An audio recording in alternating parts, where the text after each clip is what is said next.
I'd rather have a supper. My name is George.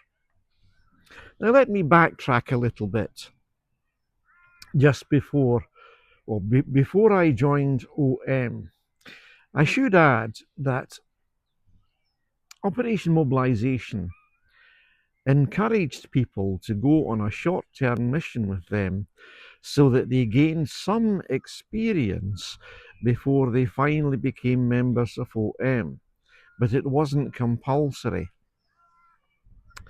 And I decided not to go on one of these missions because I already had experience.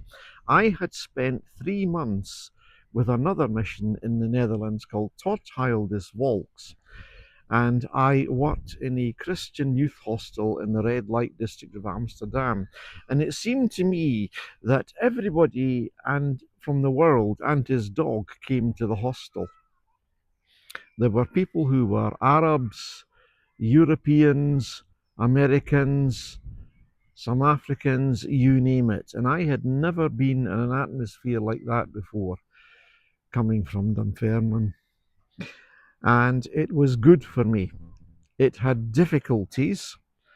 I discovered that even if you are in a mission, the devil works in ways that you don't necessarily expect, and sometimes he works from within.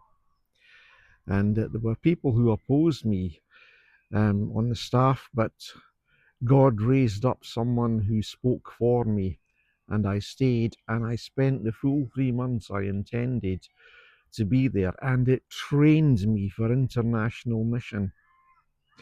And so I used that experience to enter Operation Mobilisation because I knew what they were about.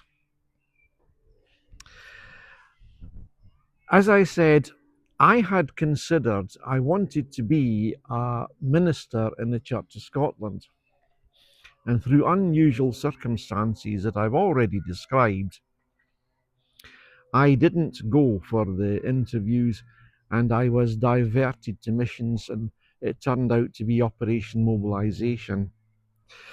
But Operation Mobilisation gave me something that still remains with me, and that is it gave me a much wider view of mission. It gave me a worldwide view. And as I say, I started OM, and during the training conference, I discovered that I was a wide view person, and that wide view remains with me, and my view of world mission remains with me, and I want to be an influence to as wide a people as possible, even now.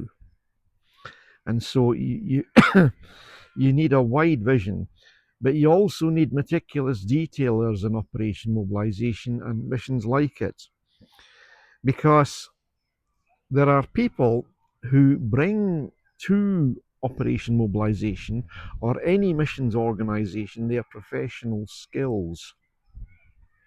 It might be finance. If you're an accountant, guess what? We need you, because you need to be able to handle the income and the money and the wages and so forth. And if your skill is you're a plumber or a joiner or a carpenter, we need you, because buildings need to be maintained and your professional skills will be invaluable. One of the people that was retired by the time I joined OM, it was Billy. He joined the ships, and he was an older man even when he joined the ships, and his attitude was this: they needed plumbers, so I went. So plumbers were needed on the ships. And as I say, OM gave me a wide view of what God was doing throughout the world, and it gave me a wide view of my contribution to it. When I was sending out all these letters, I was very conscious that I was doing an international job, and it pleased me to do that. And I believe God used me. And even now at my time of life, I believe God is still using me and He still has things for me to do, because I shouldn't be here in a way. If it was up to the devil, I wouldn't be here.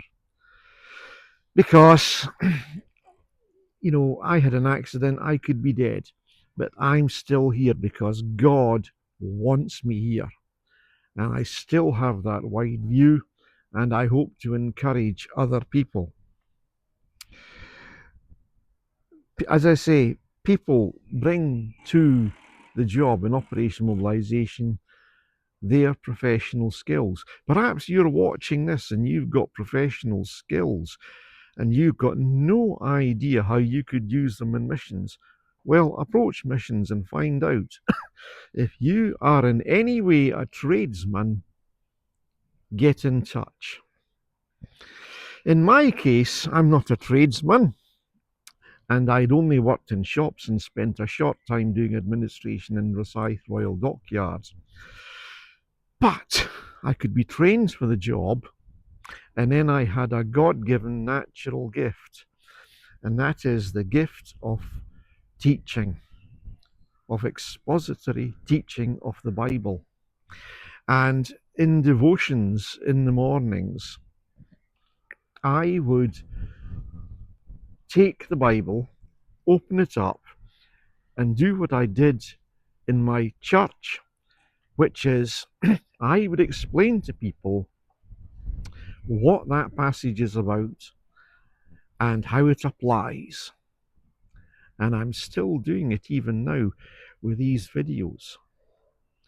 And God gave me the opportunity to speak to a variety of people, because as people came and went in the team, I've no idea how they might use what I taught them in their new spheres of life.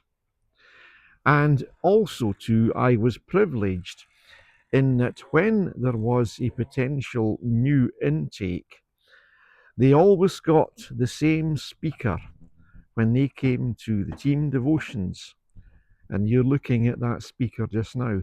That was a tremendous privilege to me to be trusted like that, because I was speaking to these young people joining OM, and then they were going off into other fields. I was privileged. It's such a wide vision. For all I know, there might be people all around the world who recognize me, and I don't have a clue who they are. It's because they met me when they were passing through and joining OM. And the next chapter of I'd Rather Have a Fish Supper will follow very soon.